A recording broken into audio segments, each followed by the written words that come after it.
Before we have our project manager go over the project a little more detail, I just want to, and we'll talk more about this. I think the two leaders in this project have to be Chris Munn and Doug Eagle. You know, it's easy to bark out orders and say, I'd like to get this done, being, you know, a few hundred miles up north.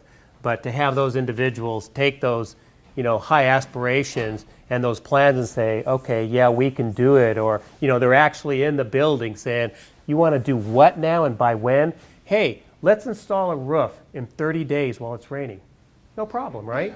That's what we accomplished. One of the things we did, we were fortunate enough to come across, not that we found $100,000 lying on the floor, but within our modeling of, you know, our asset, we had some funds that were made available to us. So we could spend them in a manner that would add value to the asset. So as part of not only avoiding a cost in the future of a new roof, we were able to receive some LEED points. But we had 30 days to do that, and we gave our contractor the notice late December, right after Christmas.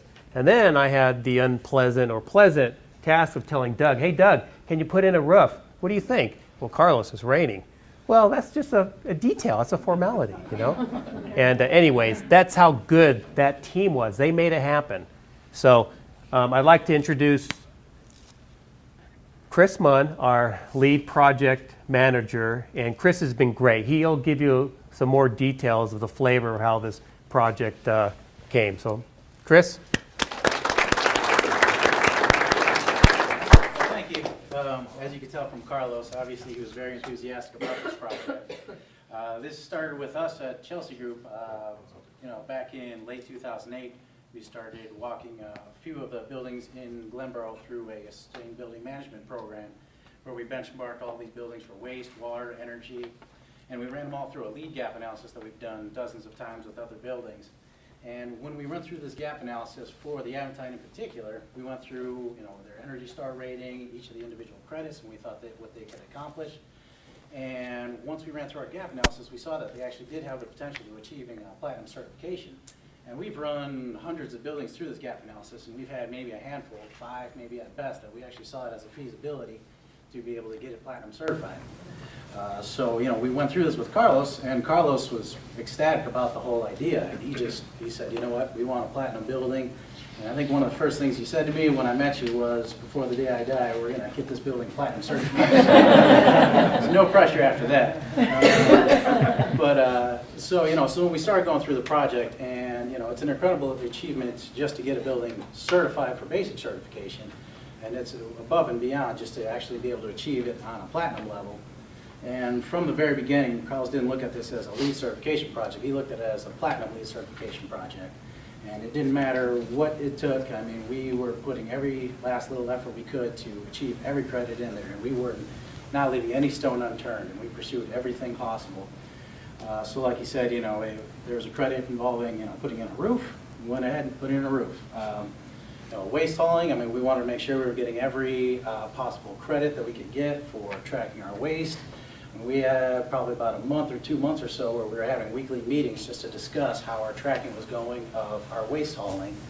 And I mean, it went down to fine details at every little aspect. You know, if we thought that we were about to lose a credit, we'd say, okay, well, what can we do here? And what can we possibly do to achieve this? The most critical thing, again, was the teamwork aspect of it. And that's, you know, the LEED projects are like the epitome of what teamwork is. With everybody involved. I mean, every single vendor that was involved in this project, everybody involved in technical aspects. We needed everybody, especially to get this platinum certified. I mean, we could have achieved basic certification, but I mean, to achieve 71 points, I mean, without, you know, Tara Burns of Brickman, or you know, Thomas Blaylock of Centermark, and any of the other vendors that we had. I mean, we were about 3 points above platinum, so if we lost any little bit, we could have, you know, risked that. And we knew from the beginning that we wanted platinum and nothing less. And so Carlos kept that motivation going with everybody, and it was just an incredible team effort. And people, again, like you mentioned with Doug Eagle, for example, I mean, he was incredible with the work we were doing. I've worked with a lot of LEED projects, and a lot of the time it really comes down to projects saying, okay, our ownership said we need to be a LEED certified project. you know, we want to do this at the lowest cost possible and with minimal work involved. And this project was the complete opposite. We said we want the highest possible rating, and we want this to be the definition of a true LEED building.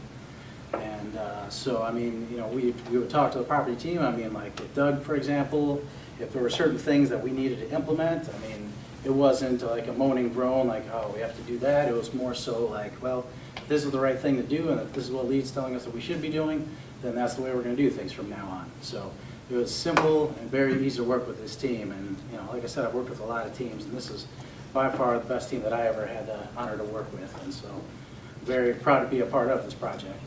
So that's all I really have. So I just want to thank you guys once again for the great effort by everyone. Yeah, thank you.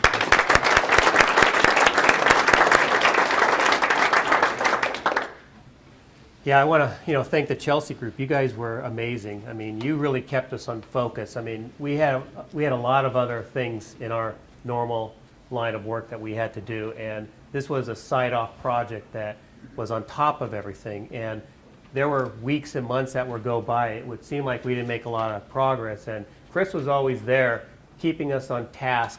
Him and I would have, weekly or biweekly meetings, or something would come up. Hey, Chris, I'm losing steam, and Chris would say, well, hey, let's look at this. And his company, the Chelsea Group team of resources, just really made it that much easier for us to go through this process. And then again, I'll go through line item by line item quickly afterwards with our vendors. They all brought an element to the success of the project that made it easier on each and every one of us. So thank you again, Chelsea Group and Chris. So now we have. If I could have these individuals come up, Doug, to present the plaque. Doug Eagle, Travis Gorsman, Wayne Wheeler, Mike Steele, Chris Munn, Dave Munn, Nicole Moser. And this is really the sort of the core project team for this LEED Platinum project. I think Mike will do the honors. Is that true? Yeah. Great. So again, it is my tremendous honor to be able to present a LEED Platinum plaque. We don't have many of these in San Diego. This is a well-deserved team, a well-deserved effort. Thank you very much for your commitment and for what this means for our community. Thank you. Thank you.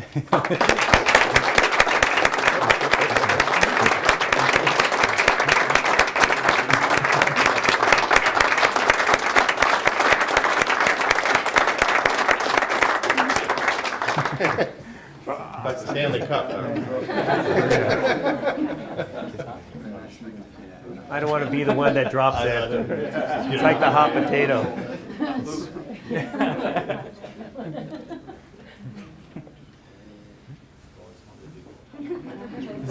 This means you're stuck holding it. Nicole. Pressure's on. No. Yeah. Thank you, Doug. Thank you, everyone, again, our project team. You guys did a phenomenal job. Thank you for being part of this.